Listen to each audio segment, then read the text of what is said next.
Шоғайдатқа атындағы мектепте 1997 жылы 1 классқа бардым. 2008 жылы 11 классты бітіріп, Асфендияров атындағы Қазақ ұлттық медицина университетіне түстім грантқа. Сол Қазақ ұлттық медицина университетінде 2014 жылға шейін оқып, бакалаврды бітіргеннен кейін интернатураға түстім. Сол Асфендияровқа. Ол жерде интернатураны 16 жылы бітіріп, 16 жылы ары қарай резидентураға түстім.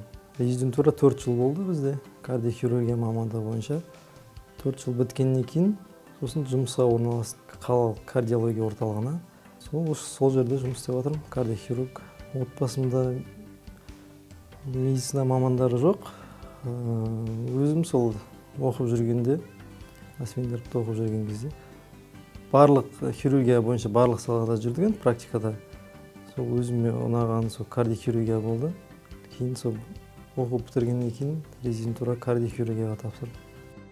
Әкем Ботабеков Талғат Майкенұлы, ол қазір пенсияда. Негізі майы қызметкер болып істеген. Шешем Ташболатова Гүлмира, біздің аудандық ауруханада медсестра.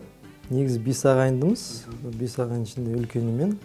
Менен кейінгі екі інім, егіз, біреусі полиция қызметкері, екіншісі ол орман шаруашылығына. Одан кейінгі інім үйде, 4-ші інім әлі мектепте, 11 класста.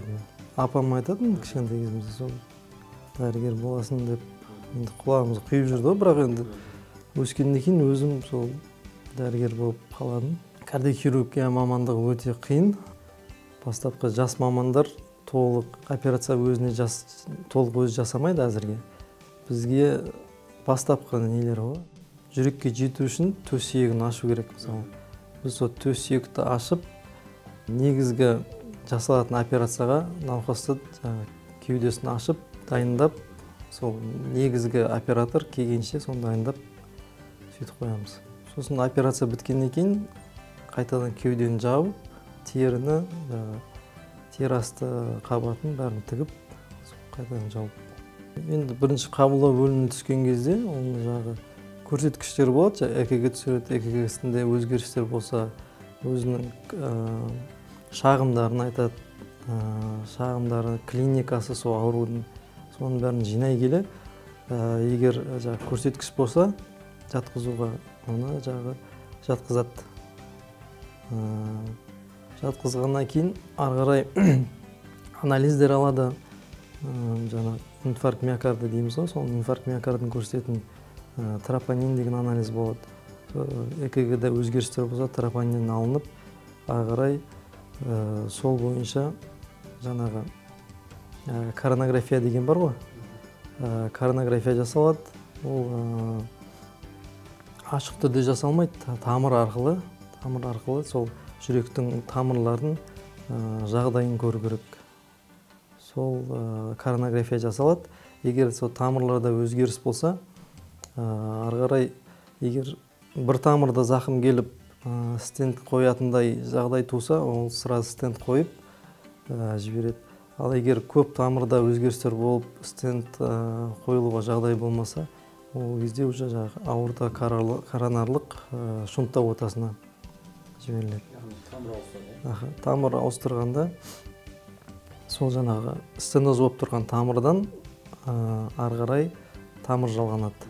Кардиохирургия саласы бойынша Қазақстан еш артты деп ойламаймын. Өйткені дүние жүзінде қандай оталар жасалады, бәрі бізде жасалынады. Жаңағы жүрек трансплантациясы, ол операцияда жасалады. Қазір Нұрсұлтан қаласында.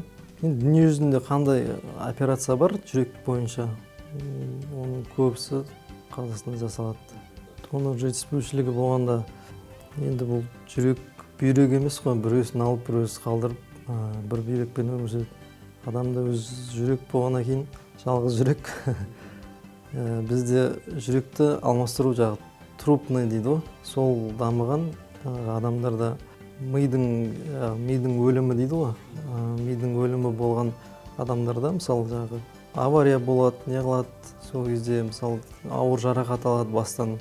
Бірақ қалған органдары қалыпты жағдайда болса, сондай кісілер жаңағы туысқандары қарсылық көрсетпесе, сондай кісілерден жаңағы органдарды алуға жағдай туады. Келісіп, органдар бәрі сай келіп жатса, сол кезде только жаңағы трансплантацияға қалады. Кардиохирургия саласы жүргеннен кейін негізгі сол барлық операция түрін меңгеру. Ары қарай енді жүрек алмастыруға да жететін шығармыз. Біздің Алматыда соны дамытып, тек жаңағы Нұрсұлтанда ғана емес, осы Алматыда да жүрек отасын алмастыратындай жағдайға жетсек енді. Біз тәуелсіздіктің құрдасымыз, есімізді білгелі, осы тәуелсіз мемлекетте өмір сүрдік. Біз енді мектепте де оқыдық, мектеп бітіргеннен кейін университетке түстік. Біздің енді мемлекет қазір бар жағдай жасаған ғой. Адам жақсы оқып, жақсы не қылса, кез келген өз таңдаған университетке түсе алады. Грантқа түсіп, тегін оқып шығады, өзің таңдаған мамандығы бойынша. Солай бізде мектеп бітіріп, университетке түсіп, университетте тегін оқыдық, басынан бастап, интернатуранда, резидентуранда бәрін тегін оқып, бар жағдай жасалған ғой, соған байланысты. Тәуелсіз мемлекетімізде қазір енді 30 жылда көп өзгерістер болып жатыр. Медицина саласы даму бойынша ешқандай елден артты деп айта алмаймын.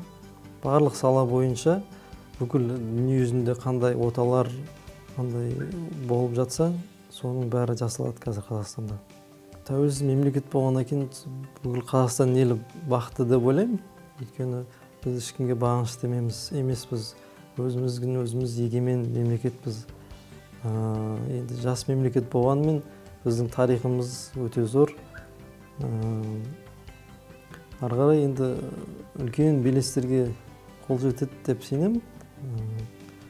Соған енді үлесімізді қосуға тырысамыз. Тәуелсіз мемлекетте туғаныма өзімді бақытты сезінемін.